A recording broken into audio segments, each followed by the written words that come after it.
All right. Well, good afternoon, everyone. My name is Matt Pfeiffer. This is Conversations on Retail, and we are so excited to continue Mike Graen's series, focus on shelf availability.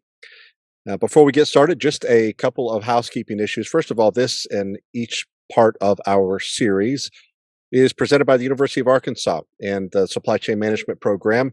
And you can learn more about this twice award-winning program there at the walton.uark.edu website.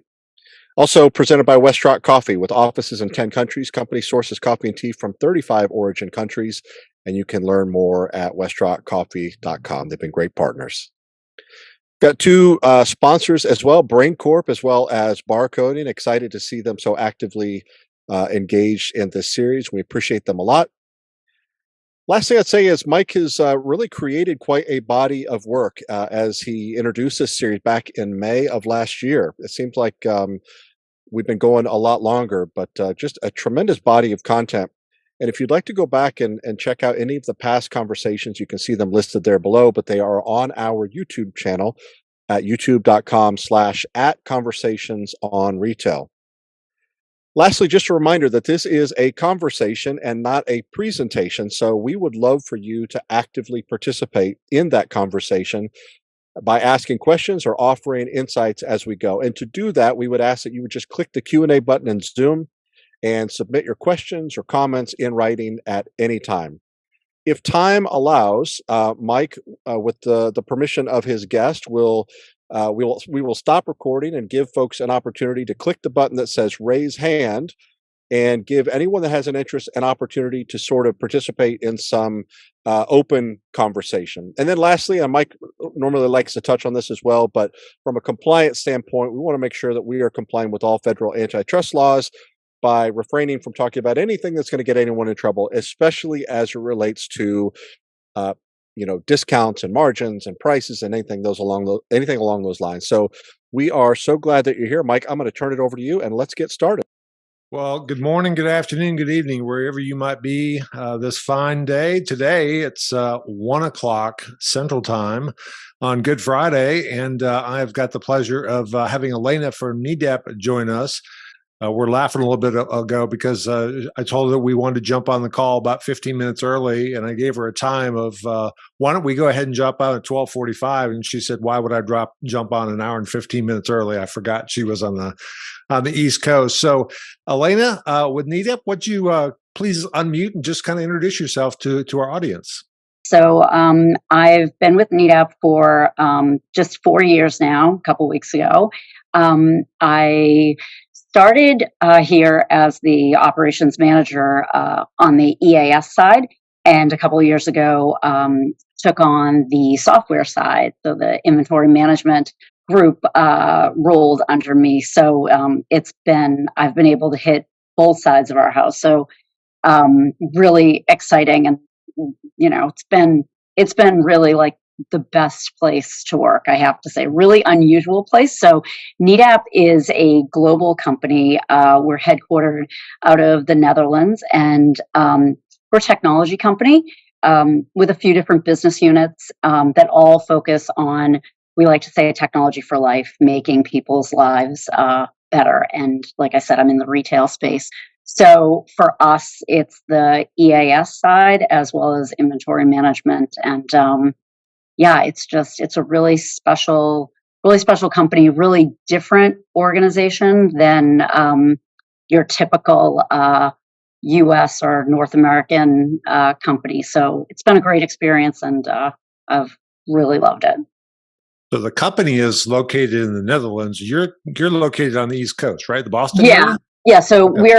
We're global. So we have offices all over the globe. And I'm located in Boston, out of our Boston, U.S. headquarters. And we're located. The actual HQ is in the Netherlands. We actually just had the CEO here yesterday, and he was practicing with me how to say. I say Hunlo, but you're supposed to roll that G and R, and I'm very bad at it. But they're located a few hours from Amsterdam, so So did you learn how to do it? You want to give us a I, demonstration in uh, front of everybody, and he'll uh, probably see this podcast I, and see how uh, well you learned. my boss is probably like, come on, you can say it. It's Hunlo. You have to like, oh, and I just can't do that throaty thing. But that's okay. They let me take a pass. And when I said, oh, I'm coming to Hunlo next week, and he was like, where? And I'm like, oh, Hunlo. And he's like, ah. And then yesterday all day he was like, where are you going? And I'm like, okay, let's try it again. So anyway, he will, that's he where will, I'm going. he will greet you at the door and say, "Where are you now?" Exactly. That's exactly what he'll do. Actually, he probably really will do that, which is another one of those things that makes it a really special company. That's awesome. That's Yeah, awesome. That's it is. terrific. It's a great place. That's right. Well, we make some fun of sometimes, and I know this is not part of the podcast, but people say you spend a third of your life sleeping, you spend a third of your life doing, spend time with family and friends, et cetera, and you spend a third of your time in your life working. And so I've spent a lot of time with people who are just miserable at their jobs, and I go, it's a third of your life. Go find something that you love to do and get somebody to pay for it. Well, I can't leave. Yeah, you can. Go figure out where you really feel like you're having a lot of fun, and then do that for work. I think it's a much more rewarding thing. My father-in-law, my family owned, my husband's family, well, and mine, but my husband's family owned a business, a retail store actually. And my father-in-law used to say to my kids, do something for money and you'll just never be happy. Find something you love and you will make money and you will be good at it and you will have happiness.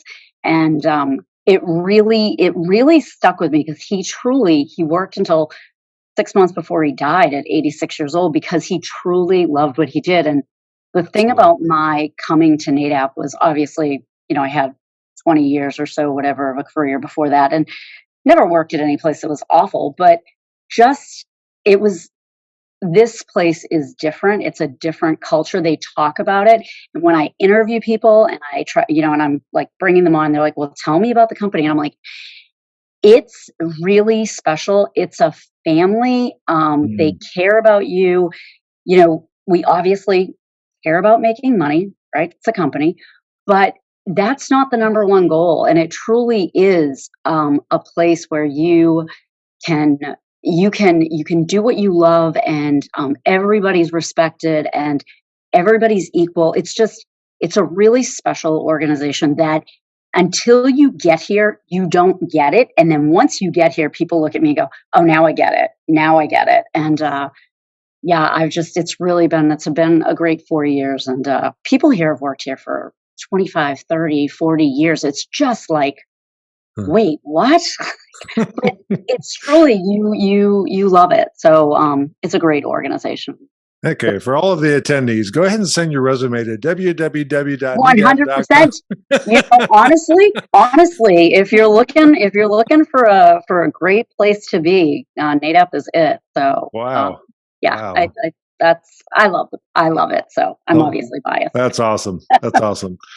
Well, let's go ahead and transition into our topic. And I really enjoy the topic of on-shelf availability. And the reason I like it is every one of us are an industry professional focused on-shelf availability. You happen to be part of a company that I think provides an incredible platform in software to be able to expose on hands and make sure people know what they have and know where it's located, et cetera. But here's always the other interesting thing. We all take our work hat off and we put our customer hat on and we go shopping, right? Yeah.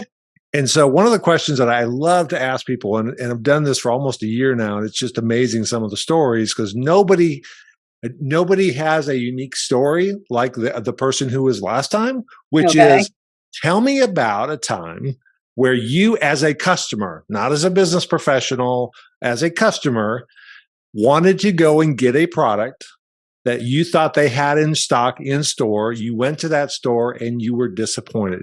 I'm sure you have one of those examples. Well, yeah, like you said, I have many.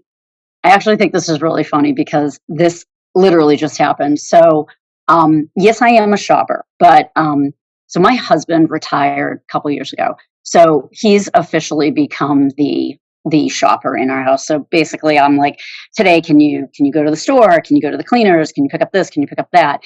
And I And by the way, be careful because I'm looking at the audience, and if your husband's name is Edward, he's stalking you at work. Just so you know, he could be. He is. He is. Oh, yeah. So I said to him a couple of weeks ago, I said, "Hey, can you do me a favor?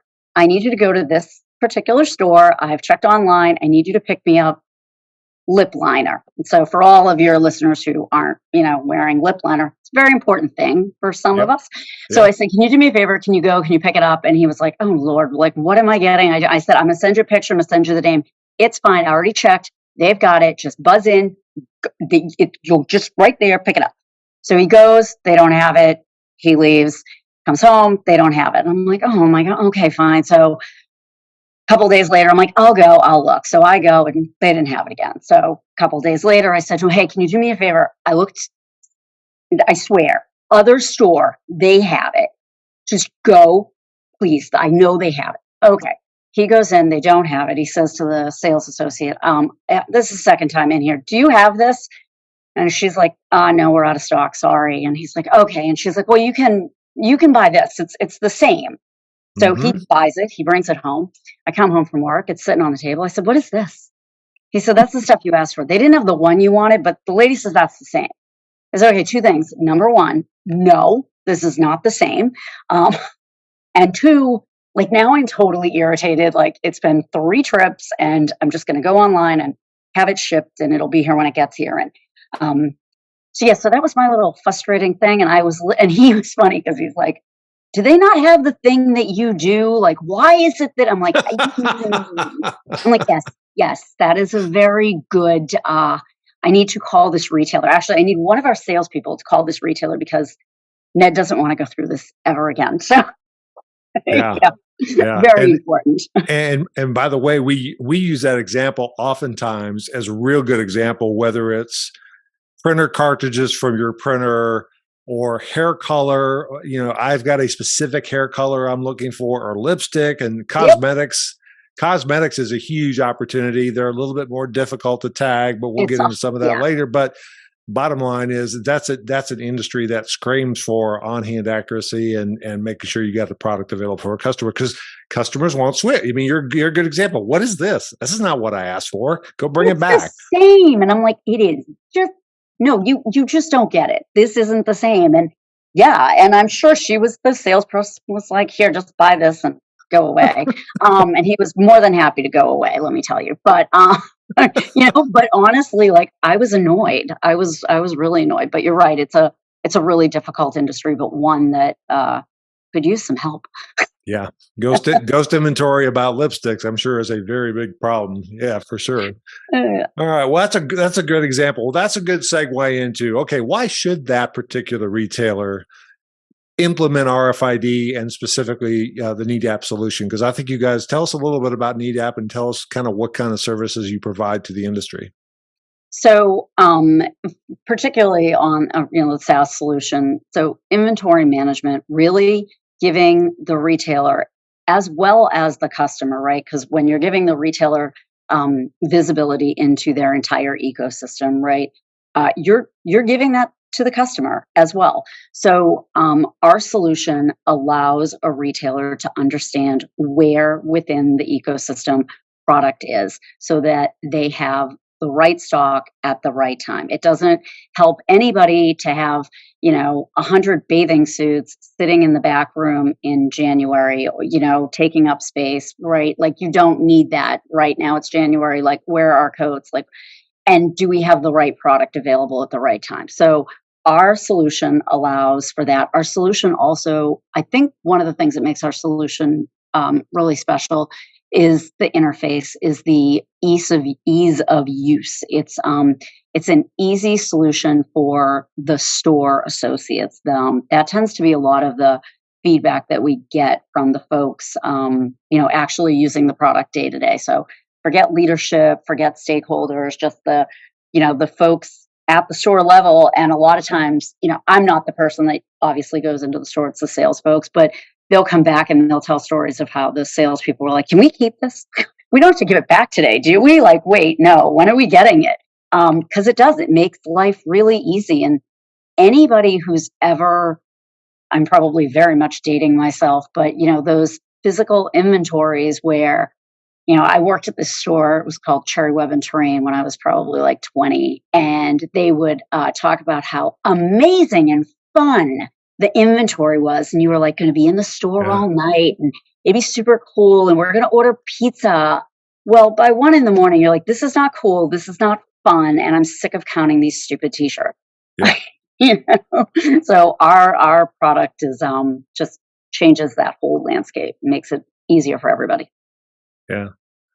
Every time I've been involved with that, I've just about finished that one rack or that one set of shelves, and somebody says, "Excuse me, I have a question," and I answer the question. I come back and oh no, where was I? Oh my gosh, I got to start all over again. So I learned to put a card in between. Okay, hang on 1 second. I'll put a card there. Now, what's your question? Now I come back because I didn't want to ever do that again. But and don't touch this whole you can't buy it, you can't touch it.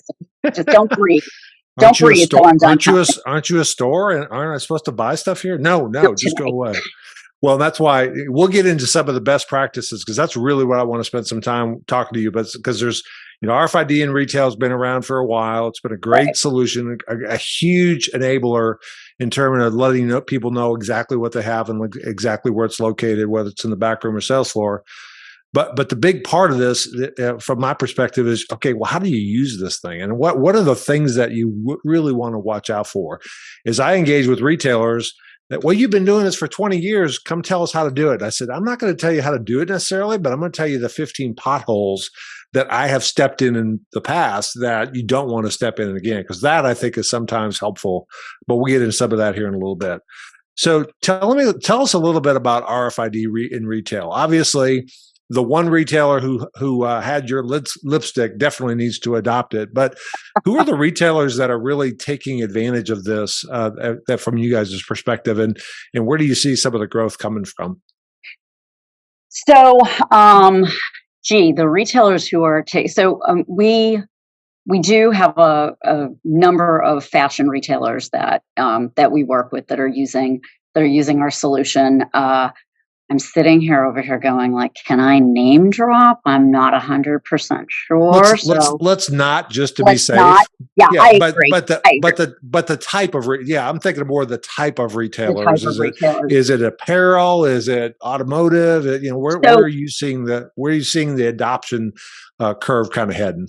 Yeah, so it's for us, it's really fashion. It's really the apparel industry that's taken advantage of it, and it's probably where there's a tremendous amount of opportunity.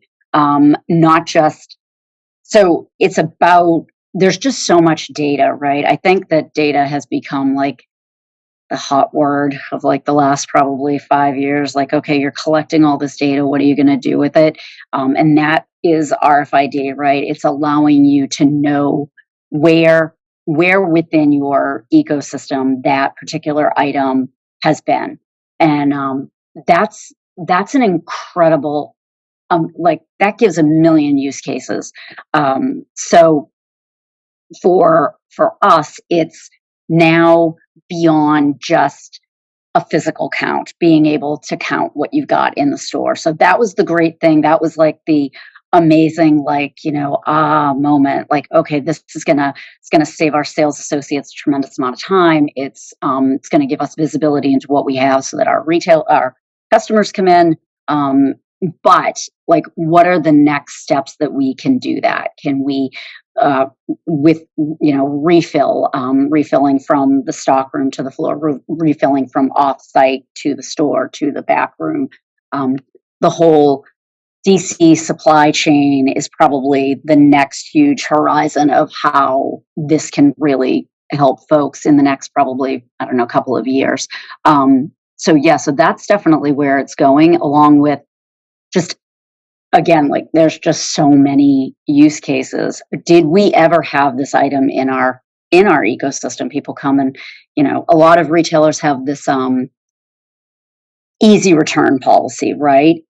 Hey, just show up. It's okay if you don't have a receipt kind of deal. Well, there's a lot of, bad actors out there. And RFID and that data enable you to say, I'm sorry, but I don't think this was ever sold in our store, because it wasn't. Mm-hmm. Or at least, could you show me your receipt? Well, I don't have one. Well, I'm sorry. Exactly. 9 times out of 10, you'd be happy to take that back without a receipt. For you, it's no, we really need the receipt. Sorry about that. Exactly. Yeah, I think there's a watch out from accusing customers of doing something you can't necessarily prove. Just saying, I really need to have the receipt before you do that. And so, Yep. and there have been situations where I have literally seen people take product out the back of the store, walk around the store, come back in, and go, I'm returning this. And they try and get away with it for sure. It does happen, right? Oh, it's it's amazing. It's quite amazing, quite brazen. But it happens. And if you're the retailer, you just like I said, like our family had a retail store, and it was always like pretty much always my husband, my father-in-law would just say, you know what, take it back. Take it back. Mm-hmm. It's not worth it. Take it back. I know we don't sell it. I know we probably have never sold it. And there was no RFID, right? There was none of that. But it was good business. It was good practice, because at the end of the day, you don't know. That is a potential customer, right? You don't want to annoy them. And worse than annoying them is them getting annoyed and then telling 2 friends and telling 2 friends. And so now suddenly this one item that was $20 that you could have just gone, yeah, fine, here, whatever, is cost you, that. So, but yeah.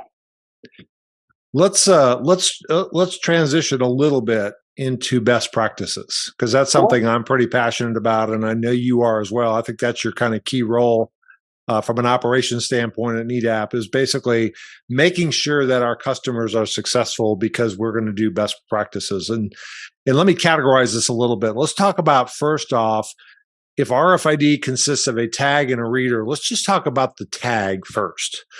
So if you are going to go and walk through with one of your customers, hey, tagging, what types of tags should you use? What kind of standards should you look at?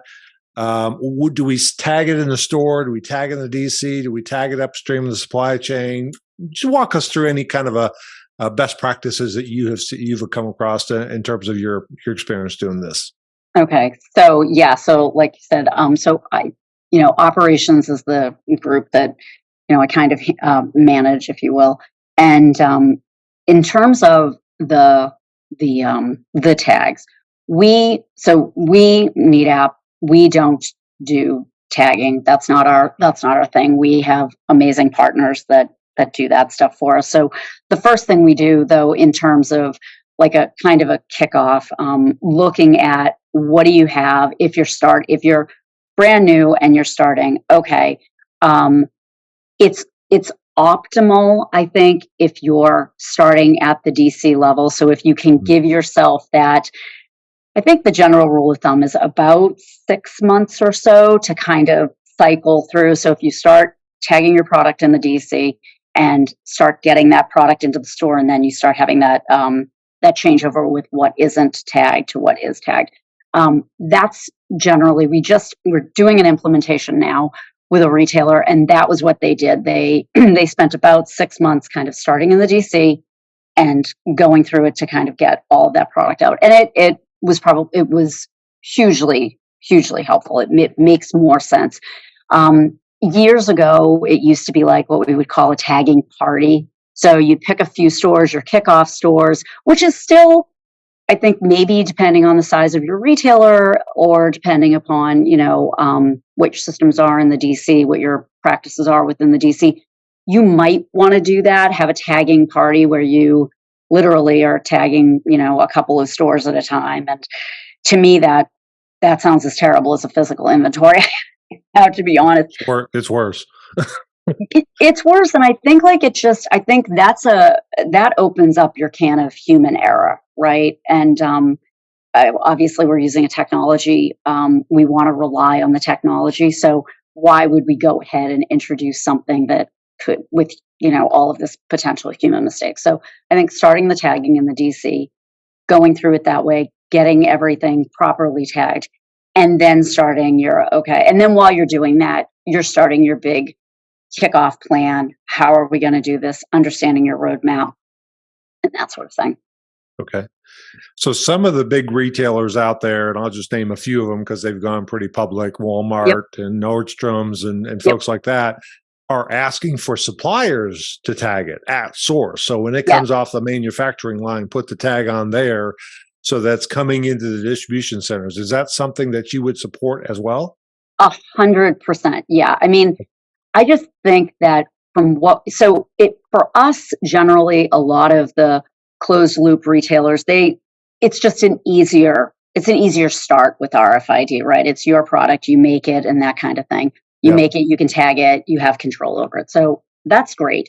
For the bigger chains like the Nordstroms, the Walmarts that are, getting in all sorts of vendors, suppliers, it does become more tricky. But I do think that the future is RFID. The future is in the data. So it just doesn't make any sense for retailers not to be doing it. And I do, like you mentioned, I do know that Nordstrom's is like, I don't know if it's a requirement or if it's just highly encouraged at this point, but you can tell that's where they're headed. And we would 100%. It makes our job once we come in so much easier. Yeah, there's obviously pros and cons. Let me tell you the con of that. The con of that is from the time. Let's just say a major retailer has 5,000 suppliers that they deal with, and those suppliers are making a total of 40,000 items. That means each one of those items have to be tagged correctly, et cetera. And the amount of lead time you have to provide those suppliers to make sure they're choosing the right tag. We recommend the Auburn ARC spec to make sure that they're GS1 encoded correctly, to make sure all these other kind of things, and they're doing it consistently, that once they start tagging or have a tag product come into the store, it can't stop. Otherwise, you're going to have the same kind of problems. That does take a long time. That could take up to a year from the time you communicate till stuff comes in tagged. So the DC tagging is not a bad option, but I think directionally, most people are saying tag it at source because of what you said, which is the supply chain benefits of knowing it just left that manufacturer and it's on the way here and taking advantage of that, right? Yeah, 100%. And yeah, you're right. The lead time in retail anyway is, it's a year and a half, 2 years at least, right? Mm-hmm. So, So, and that's the whole thing about RFID and about implementing our solution. And when we hire new people, like this is part of the conversation with them, they're like, "Oh my gosh, why doesn't everybody just?" It's like, because this isn't just turning on a dime, right? This is a submarine. This is like slowly. It's not just about hey, this is great. This is going to bring us huge benefits. It's going to be a benefit to our customers. Let's do it. Okay, it's going to take a year and a half. It's a long process, especially to do it right. It's a long process. Yeah. Do you know of any manufacturer out there that doesn't put a UPC barcode on their product these days? No. Well, that's where it's going, right? Eventually, and I think it's bigger than apparel because you see people like Dick's Sporting Goods getting involved. You see electronics companies being involved. You have a big retailer like Walmart who's basically looking for lots of general merchandise to be tagged. It's eventually going to be the new UPC for some. I don't think it'll be for all categories. I think there's certain categories. Like I don't see the day we'll ever put an RFID tag on a watermelon. I just don't see it happening. But for a lot of the categories that make sense, that will become the new UPC. So I think the retailers who are asking for that are trying to set a precedent that says we're going to have one way of doing this. It's going to be the new UPC for these kind of product categories. So. And Jonathan Aiken from Avery Dennis had just texted me and says, if you make it optional, it'll become like the metric system versus the US system. And we'll have these two kind of things that we have to fight back and forth. He's all right, 100% right. Yep. So tagging operational benefit would be potentially at the DC, no lower than the DC, because you're right. Once it gets into the store, it becomes a treasure hunt of what's tagged and what's not tagged, et cetera. Upstream to the supplier is probably the best approach. Talk to us about operationally collecting that RFID information at store level. best practices that you would, for a store associate that's using their RFID, and let's just say specifically your system, what are some of the best practices to make sure that they are scanning correctly, scanning accurately, accounting for everything? Talk to us about some of the operational best practices there. In the store, once the solution is deployed. So,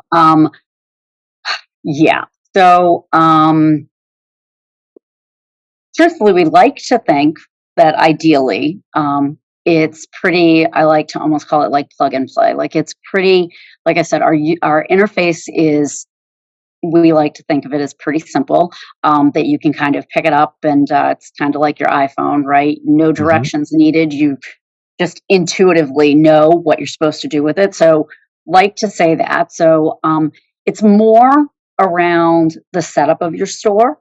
So understanding, same as any RFID, right? You want to limit your amount of metal. You want to limit your amount of exposure to, the water bottle thing where they're like, we keep scanning this. It's like, it's on a water bottle. Move on. Not going to happen, right? So we like to think that it's pretty easy to do and that it's a matter of each retailer, what works for you. We like to say you should count every week, at least once a week, that you should do the physical going around the store and counting your items. So let me stop you there. That's a great point. Once a week. Some retailers do it every day. Yeah. Some retailers do it once a month. Now, why did you say a best practice is probably once a week? So, it will be consistent. You've got a consistent what came in, what left. You can track things easier. I think when you get longer than once a week, it's too far. It's too far to turn around and go, wait, we've got all these discrepancies. It becomes, so you want to minimize, you want this to be easy on your sales associates. And, the reality behind a lot of fashion retailers is that the sales associates are, sometimes they're seasonal employees. They're not going to be there for a whole long time. Sometimes, their schedules change. So you've got different people coming and going and doing this. But if you don't make it a consistent, this is what we do every Tuesday morning. Every Tuesday morning, we count the store, and not just that one store, right? You make it sort of district-wide or region-wide, and that makes it easier on the whole process. The store for counting, the store managers for approval. So whether or not you allow like the store managers to approve differences and that kind of stuff. And then as it goes through, you're able to see the changes week by week. So much easier to identify anything that's gone wrong in a week than to turn around and have to say it's been weeks. And then when you get stores or retailers where, some stores are counting, some stores aren't counting, some stores are not approving, like that's when you're just, you're half using the tool, right? Yep. And the folks who I think really love the tool, love the data that they collect, get the best results, understand what they've got, have the product in the store for the customers when they come in. Those are the people who have just kind of made this almost like brushing your teeth, right? Like you get up, you brush your teeth, you move on with your day. Every Tuesday, you come in, you count your store, boom, you're done, you move on. Yep. There's a term that Auburn called PI drift. That is, you started at 50 or 60%. That wasn't acceptable. You wanted to get up to at least 95% plus, so you could offer that product to a customer and potentially even expose that on hand, online, et cetera. So I do an RFID scan, I get up to 95%. The minute I stop scanning, my PI starts to degrade back down again. The question is, how long do I want to wait? Exactly. And my sense is about a week, you'll actually drop below 90% for some items really, really, really quickly. So I don't know if it's every day that you do a scan. And if you're going to do that, you might want to think about fixed infrastructure. But once a month or once every 3 months, et cetera, is not necessarily going to be enough. It's different by category. But the question is, if you really if your goal is inventory accuracy of 95%, you're probably going to have to at least do that minimum of once a week, right? Yeah, I agree. Well, here's some other things that I've seen. I'll just see how much this makes you cringe. Well, I'm going to go ahead and do my RFID scan when I'm receiving trucks with new freight and customers are shopping stuff. That's the best time to be able to collect this data. Would you agree with that or disagree? We haven't rehearsed this, but agree or disagree? That's a great time to do it. Oh, yeah. I think you should do it, when it's crazy and busy. No, absolutely not. Totally disagree. Totally disagree. Nope. Don't think that's a good idea. I got another one for you because this one was hilarious. Before you do an RFID scan, look on the floor of everywhere there's an RFID tag that has fallen off a garment and pick up those tags and throw them into the nearest garbage can before you do a scan. Oh. What are your thoughts on that one? And by the way, the garbage can is not metal, so you're most likely going to read those tags in there. Why did you bother doing that? Exactly. Kind of a waste of time. I think you kind of want to know where's the garment that this was attached to or the item. I can see if you're going to pick it up and look for it or, decide that you've been robbed. But yeah, exactly. Maybe your cause is to call the authorities and be like, I think we were just had, but yeah. Well, I did have a retailer that literally said, if you find the tags on the floor, throw them into the nearest garbage can before you do RFID scan. And I said, excuse me, that's a plastic garbage can. I'm going to read every one of those tags and assume that those are product, right? Yeah, you better get them out of the building, right? Yeah, they're still there. Or get yourself one of those little metal tins, put them right inside the little tin. Exactly. So, all right. So that does for scanning. So for what are the other best practices that you have seen or not so best practices that you would like to highlight? Because from an operational standpoint, you've probably seen, here are the things that are really, really good things to do from best practices, and here are the things that are definitely watch outs. Any other that you want to share with us? Yeah. So I think that, truthfully, in the, 4 years that I've been doing this, we've had way more success actually with the retailers and the implementations that we've done than we've had failure. So really and truly, I think that when an organization decides to go ahead and implement, I think the things that make it successful are leadership buy-in, number one, having those stakeholders completely involved and making sure that they are communicating with the rest of the organization. Because I think one of the pitfalls that I can remember of one retailer was that they kind of thought that it was really just store ops that was kind of involved, or maybe it was asset protection, like one of the groups, I don't remember, but it was really like their thing and it wasn't anybody else's thing. And the problem with that is it's so wrong. It's so wrong. You're making a major change to your entire ecosystem, and it's going to touch everything the way your auditors do things, right? So even just thinking about, oh, okay, I guess we need to inform them of all of these changes and stuff. So making sure that you have a really clear roadmap and that you've really thought about, okay, this is what we're going to do, and this is how we're going to communicate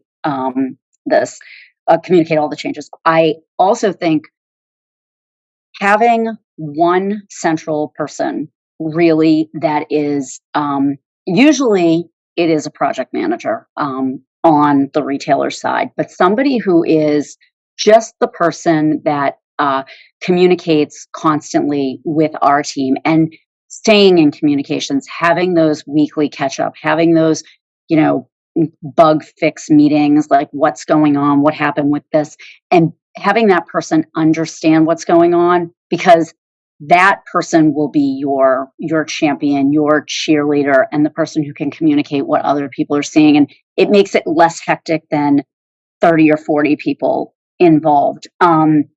So I think that both of those things are really important. I think the communication piece is huge. And then the other thing that I see is, and again, I'm not in sales. So if selling things was critical, my family would be homeless and starving because I'm not doing it. I can't do it. So sales goes out and sales sells the dream. And I love that. And then we are like the group that can, sprinkle the magic and make the dream happen, but make the dream happen in a logical way that makes sense, right, as you go through, as opposed to wanting everything. And I do think that there are some, and I think it's sometimes just really more individuals that are like, well, we want to do this and we want to do that. And when can we do this? And what about this? And can we talk about that? And it's like, please stop. Please stop. Let's just focus on step number one. We want you to get there. I want you to have that dream. I absolutely do. But I also want you to have it in a way that you will appreciate it. I don't want to throw everything at you and then it becomes so much more that your organization is just overwhelmed and that's just says, uncle, we're like, uncle, enough. And then you're angry, right? You're not having a good experience. And like I said earlier, it's a major change for an organization. So you want people to feel like this makes sense. This is happening in an orderly fashion. We can take this on. We can execute it. We have the folks devoted to it, as opposed to just like, let's get it all and let's have this group do this and this group do that. And suddenly it's craziness. And honestly, it's just not how we work. So, yeah. Your central person is a really good model. I actually talk about having it kind of be train the trainer as well, train the people who train. Yep. Train the trainer. So that individual or individuals who are doing that work, just a philosophical question. Do you take somebody who really understands RFID, kind of the bits and bytes in RFID, how it works, and have them do that? Or do you take somebody who really understands store operation, understands the pain points, and teach them the technology? Which is the better approach?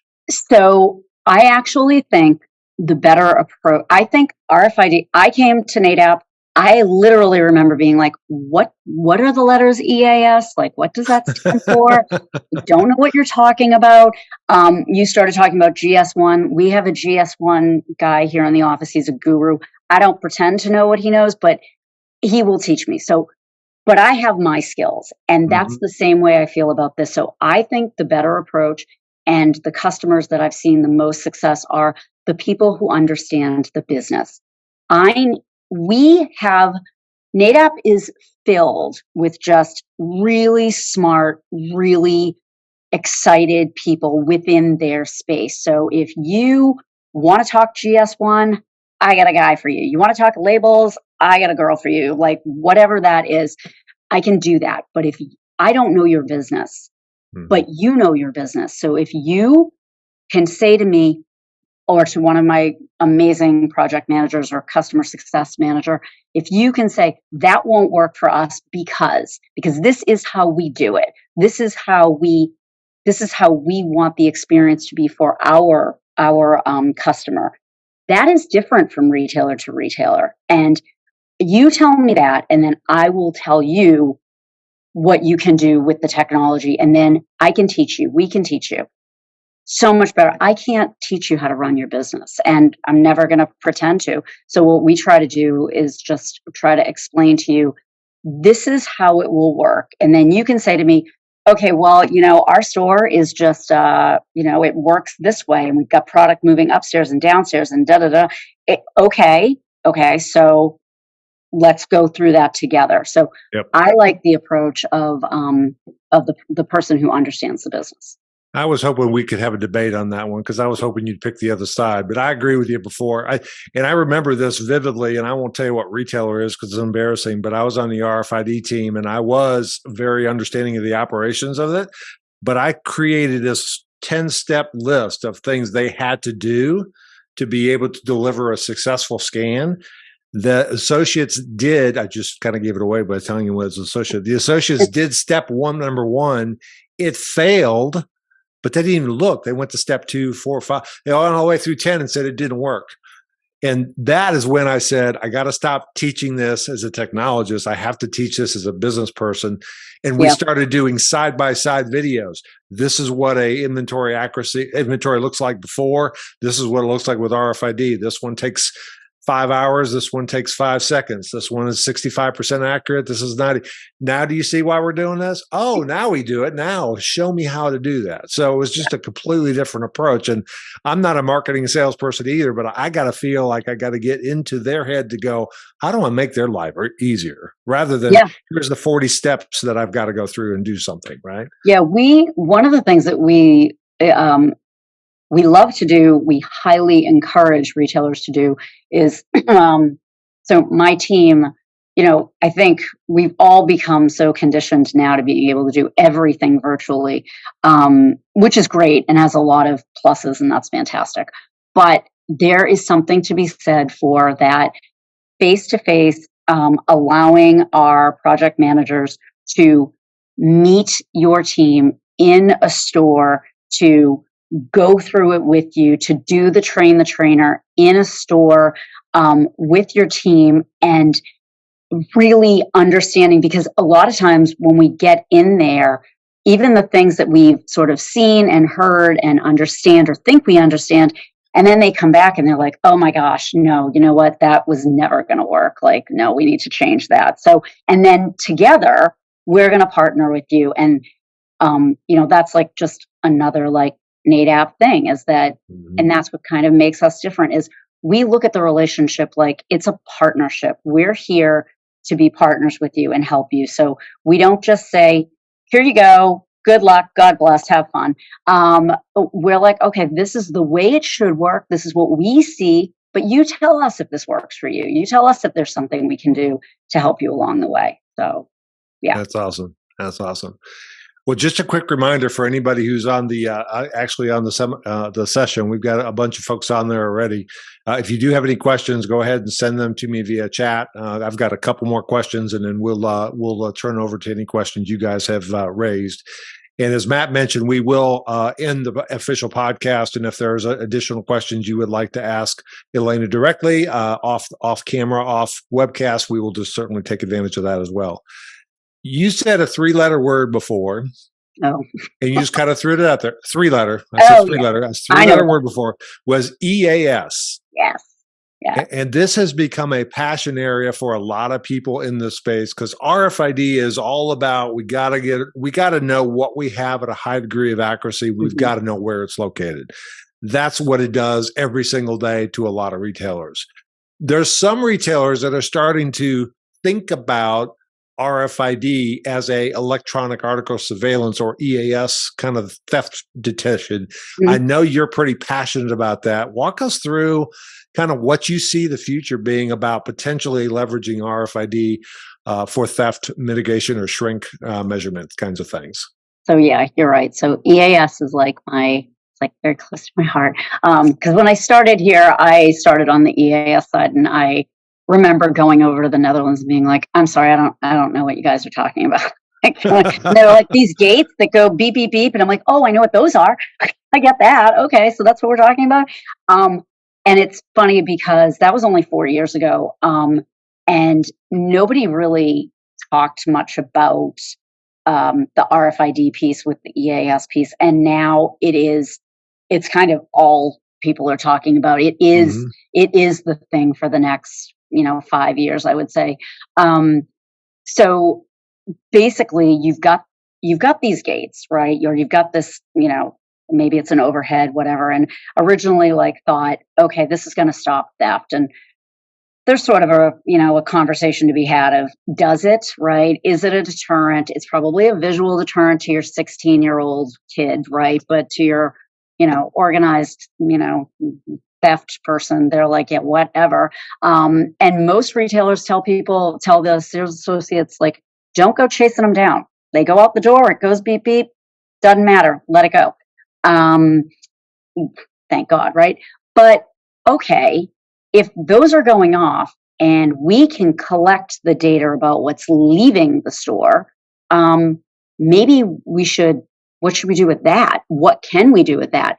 And there's just a plethora of use cases for that. So anything from, sweethearting at the register. So 3 or 4 things get rung up, but then one gets returned and then everything walked out the door. Or however it is that they're basically, scamming that.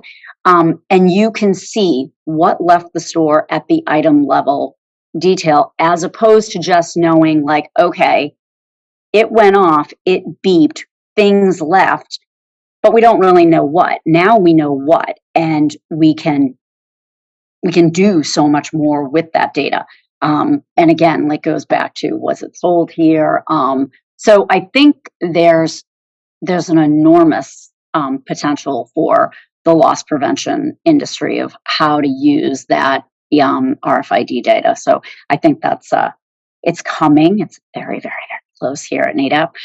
So I'm very excited, and I do think that that's the next piece of the puzzle. Yeah, I do as well.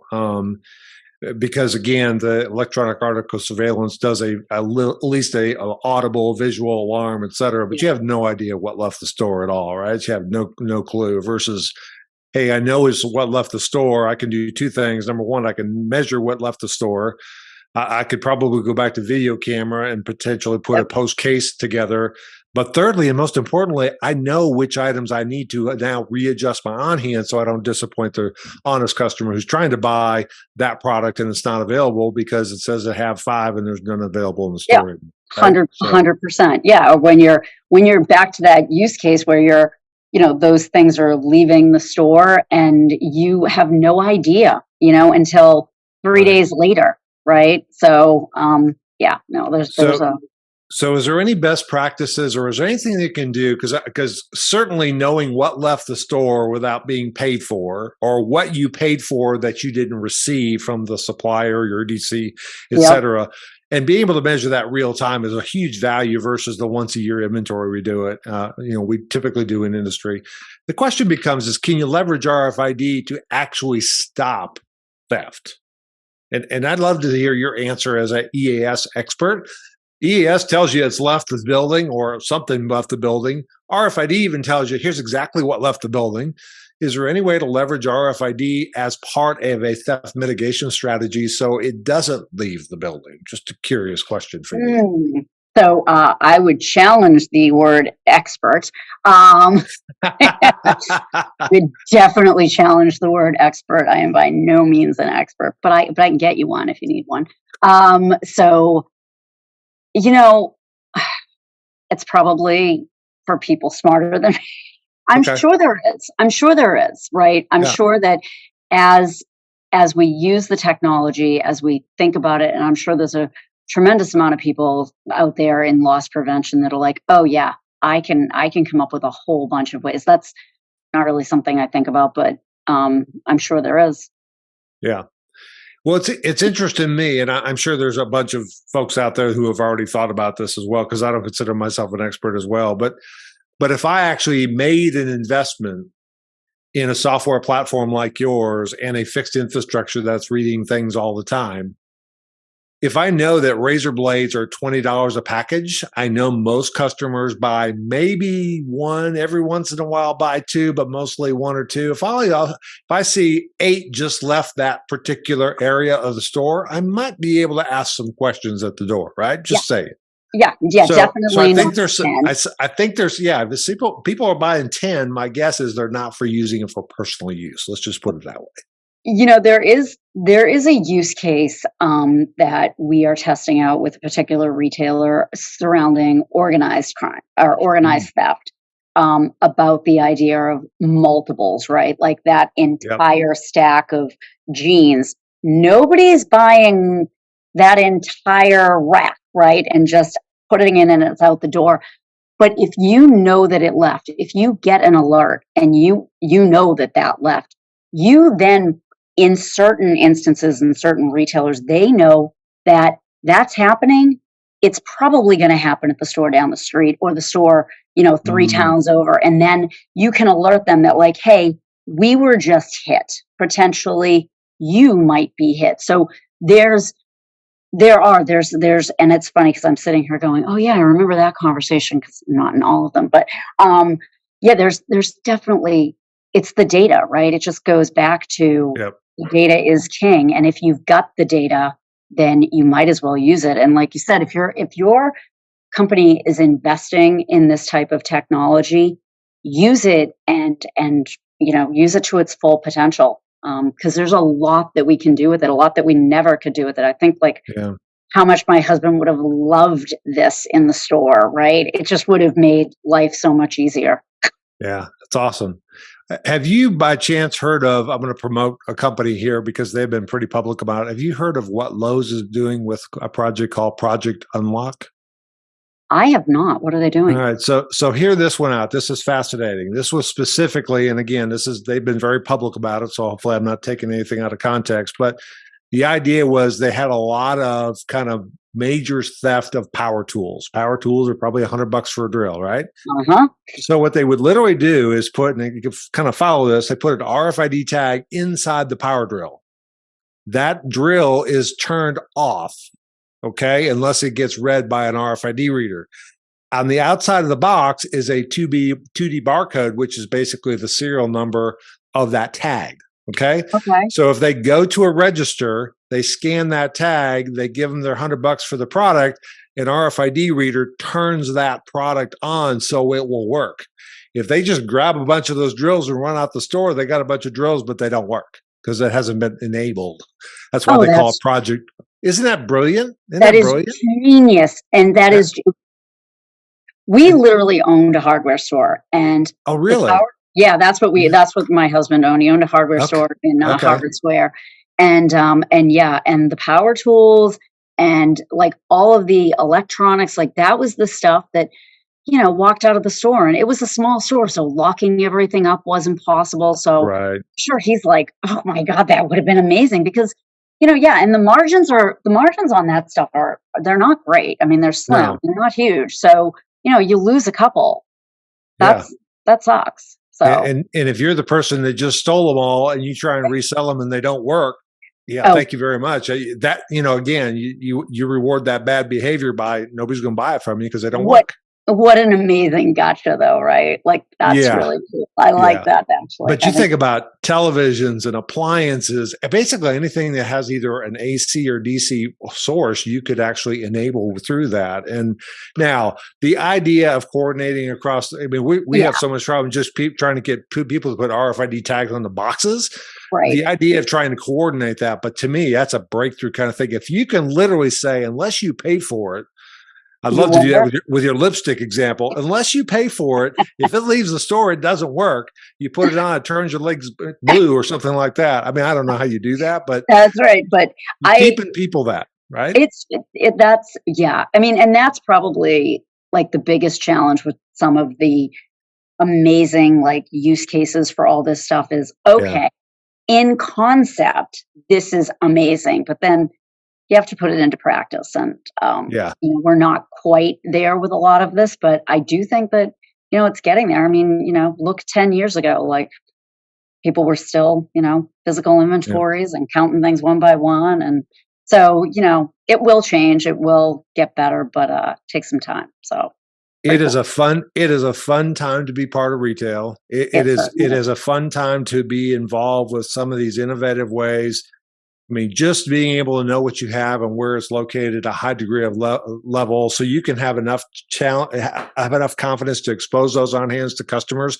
And what you just mentioned, supply chain, I may not have any of these pens right now, but I know that a truck just left my DC. It'll be here for 6 hours. I can go ahead and expose those pins that are going to be on that truck because I have confidence they're on that truck. So exactly, it unlocks a lot of stuff, and not to use the Project Unlock, but to me, asset protection is the next big opportunity. The asset protection and supply chain are the two biggest opportunities. Now that you've invested all that time and put RFID tagging for inventory accuracy, we can now do other things with it, which is pretty exciting. It is very exciting. I'll call them out, and I think everybody's already heard this, but Joe Cole from Macy's is definitely leading the edge and leading the inventory opportunity from an AP standpoint of trying to figure out how to leverage this data for asset protection purposes. So I know he gets a lot of requests for come and tell us how you're doing this, but to me, that's the breakthrough opportunity for sure.